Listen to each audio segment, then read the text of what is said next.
I've been dead for several days, and Ethan Walker still doesn't know.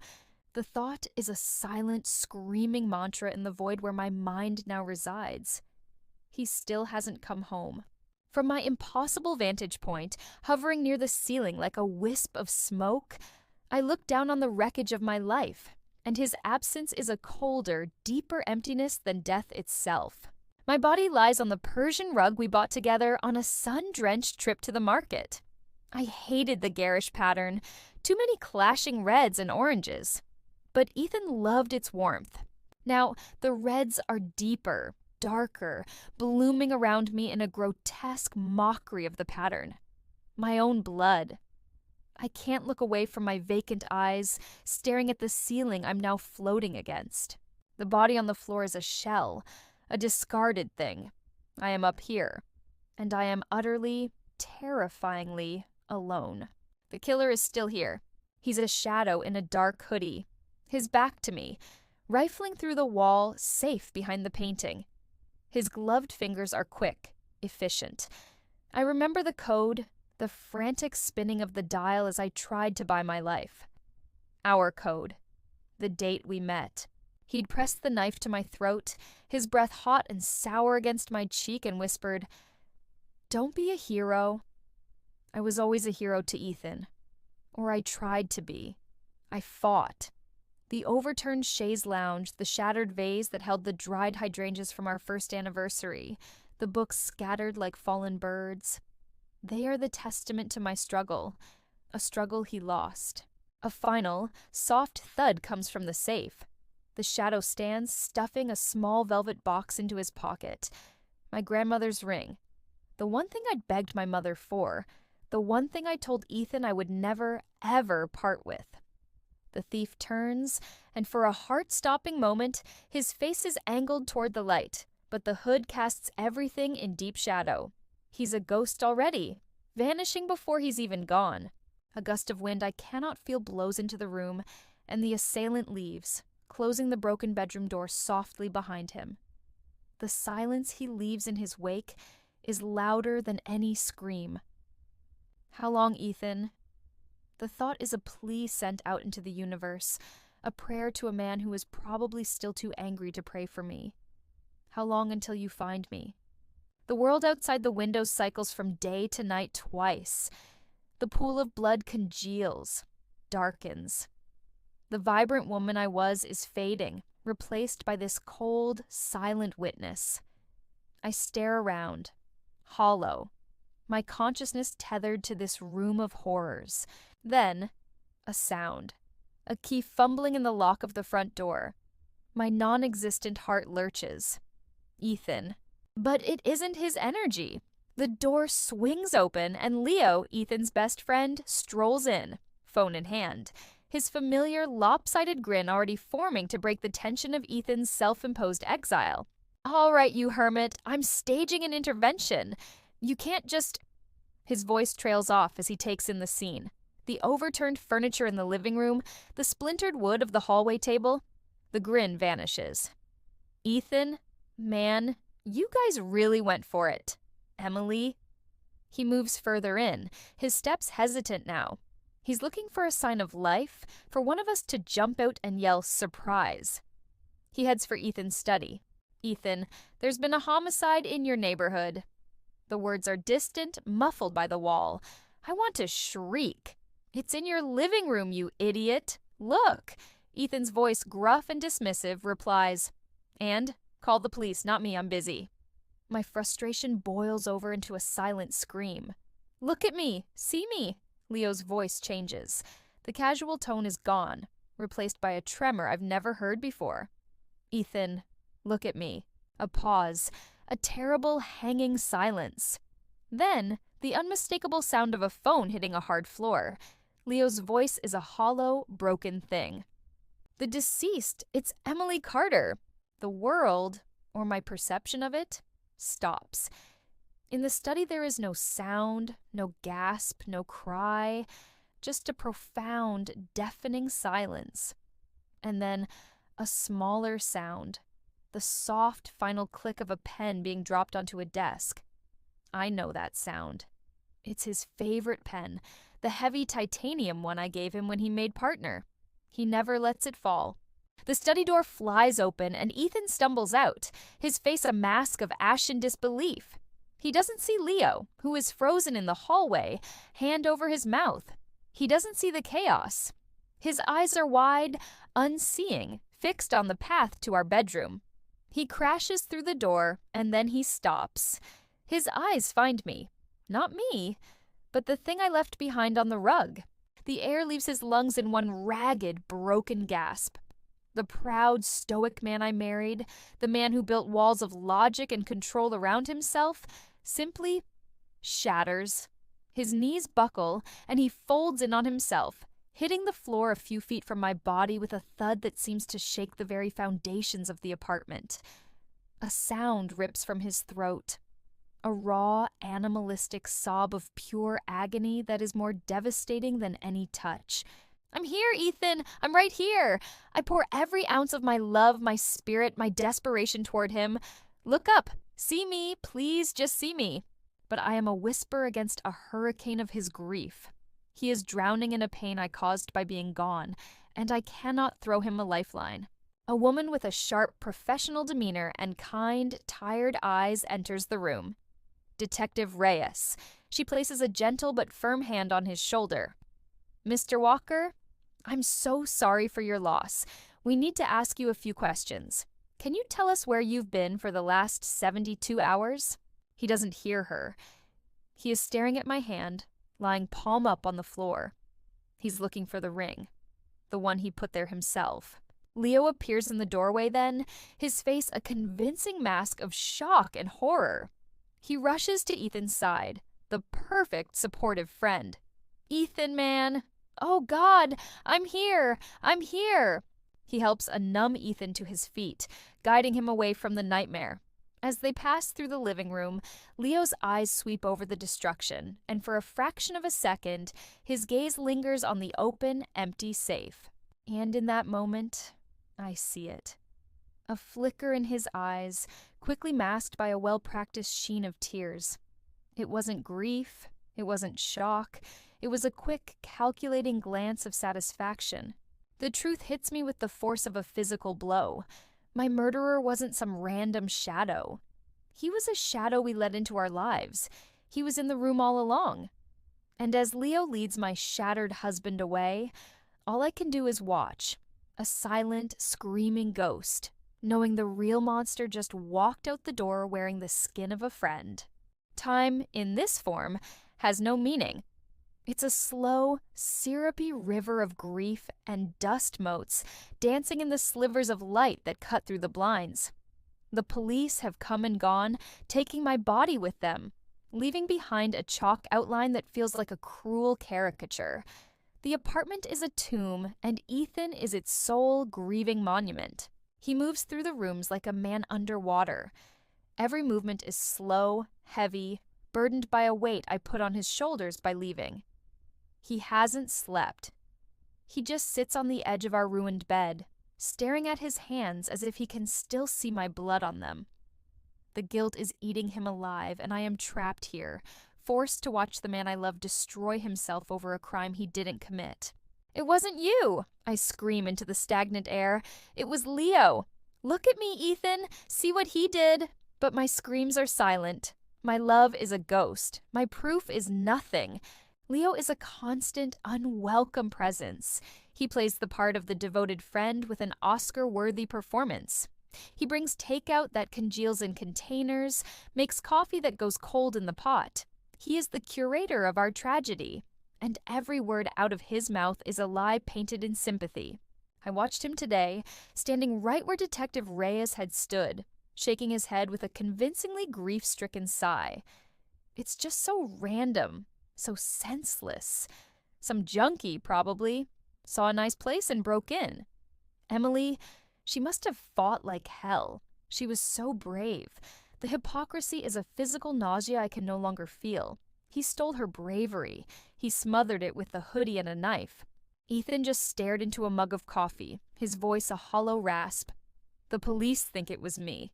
Leo's reaction was instantaneous, a masterpiece of false outrage. What? That's ridiculous, I told them. We were together at the office all night before you came here to cool off. I'm your alibi, man. They're just grasping at straws. The lie was so smooth, so effortless. It slithered through the room and wrapped itself around Ethan, a poisonous comfort. I wanted to shatter the window, to throw every dish on the floor. He's lying, Ethan, don't you remember? You stormed out hours earlier. You were here alone, screaming into a pillow because of me. He's giving you an alibi for a time you were already gone. But Ethan, lost in his own guilt, just nodded, absorbing the lie like a sponge. He was so willing to believe himself a monster that he couldn't see the real one standing right beside him. Days bled into one another. My frustration was a building storm with no outlet. I focused all my will, all my love, all my remaining essence on the cold metallic door of the safe. Look at it. Remember. He was in the kitchen, staring blankly at the coffee maker again. A sudden, impossible gust of wind blew through the sealed apartment. The French doors to the balcony rattled violently in their frames. Ethan jumped, startled out of his stupor.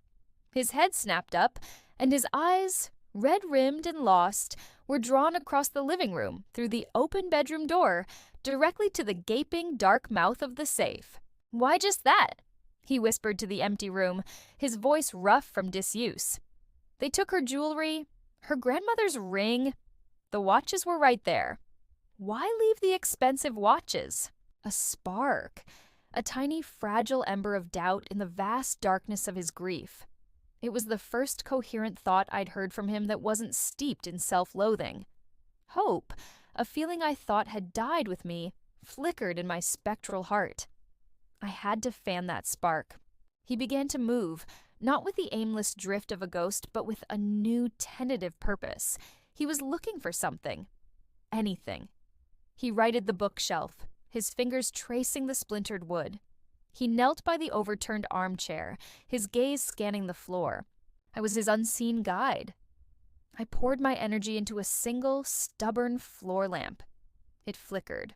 Once, twice, then died. He glanced up, annoyed. As he looked away, it flickered back on. He didn't see it. I tried again, focusing on a cold spot. The temperature near the armchair plummeted. He shivered in his thin t-shirt, rubbing his arms absently, his eyes dropping to the floor. And then he saw it. Wedged deep beneath the heavy clawfoot of the chair, half hidden in the thick pile of the rug, was a glint of silver. He wouldn't have seen it if the chair hadn't been moved, if the light hadn't hit it just so. He froze. His breath hitched. Slowly, as if approaching a wounded animal, he reached down. His fingers closed around the small cold object. He pulled it out and sat back on his heels, turning it over in his palm. It was a cufflink, heavy, sterling silver, elegantly simple, and engraved on its face were two initials, L.M. Leo Moretti. The world stopped. The air left Ethan's lungs in a soft, shocked gasp. The pieces didn't just fall into place. They crashed together in a cataclysm of betrayal. The false alibi, the knowledge of the safe's code. I'd told Leo myself, laughing when he'd admired it at a party. The stolen, sentimental jewelry, easily pawned, versus the left-behind traceable watches. The random break-in. The perfect best friend. The monster. I watched the transformation in his face. The bottomless grief didn't vanish. It was cauterized, sealed shut by a white-hot fury. The hollows of his cheeks seemed to sharpen, his jaw clenching so tight I could almost hear it. The lost, broken man was gone. In his place was something dangerous, something focused and cold. He didn't say a word. He just closed his fist around the cufflink, his knuckles bleaching white with the pressure. He stood up, his movements now deliberate, controlled. He walked to the bedroom door and looked out into the living room. Leo was there, on his phone, his back turned. He was laughing softly about a football game, the sound obscene in our funeral parlor quiet. Ethan's eyes, burning with a fire I hadn't seen in years, fixed on the back of his best friend's head. The man he'd called his brother. The man who had held a knife to his wife's throat. The corny, brutal truth settled over the apartment. A truth only the two of us, the ghost and the avenger, could see. The villain had been in the room all along. The air in the apartment changed after that. The fog of grief didn't lift. It simply solidified into something hard and sharp and waiting. Ethan moved through the rooms with a new, terrifying quiet. The hollowed-out man was gone, replaced by a statue of cold, deliberate intention. He had tucked Leo's cufflink, that damning silver heart of our betrayal, into his own pocket. It was a secret we now shared, a truth that pulsed between us like a second heartbeat. Leo noticed the shift. Of course he did. He was a predator, and predators sense a change in the wind. He tried to fill the new silence with his same old lies, his voice a little too loud, a little too cheerful for a house of mourning. "You can't camp out here forever, man," he said, gesturing with a container of uneaten food. "It's not healthy. You need to get out, see people." Ethan didn't look at him. He was staring at the chalk outline on the floor, but his eyes were seeing something else entirely. When he finally spoke, his voice was a masterpiece of brokenness, a performance more convincing than any of Leo's. "The police, they're closing the case, calling it an unsolved robbery." The reaction was instantaneous. I saw the minute relaxation in Leo's shoulders, the almost imperceptible exhale of relief he tried to mask behind a frown. That's good, right? I mean, it means they don't suspect you anymore. I can't live with it, Leo." Ethan's voice cracked perfectly, not knowing. He finally turned his head, and the raw pain in his eyes was real, even if its target was a lie. "I'm offering a reward, $100,000 from my savings, for any information leading to the animal who did this. I need you to put the word out on the street for me." It was the bait, dangling in the water, shiny and irresistible. And Leo, the shark, bit. His eyes lit up for a fraction of a second, a flash of naked, hungry greed before he schooled his features into somber agreement. "Of course, man. Anything? I'll start making calls today."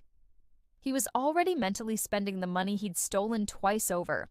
The trap was set. Hours later, Ethan pretended to succumb to exhaustion and grief, collapsing onto the living room couch with a bottle of whiskey as a prop. He feigned the deep, uneven breathing of sleep. I hovered near the ceiling, a silent sentinel buzzing with spectral anxiety. The front door clicked open. Leo had let himself in, thinking himself the master of this domain. His footsteps were soft, cautious. He stood over Ethan for a long moment, watching. I poured every ounce of my warning into the air, trying to make a floorboard creak, to stir the hair on Ethan's forehead. "He's here!" But Ethan didn't move. He played his part perfectly. Satisfied, Leo moved. He went straight to the large, heavy dictionary on the bottom shelf of the bookcase, the fake one with a hollow core where we used to keep emergency cash. Ethan had shown him once, years ago, in a moment of brotherly trust. As Leo's fingers closed around the hidden envelope within, his back to the room, a voice cut through the darkness, cold and flat as a steel blade. "Looking for this? Or were you looking for this?"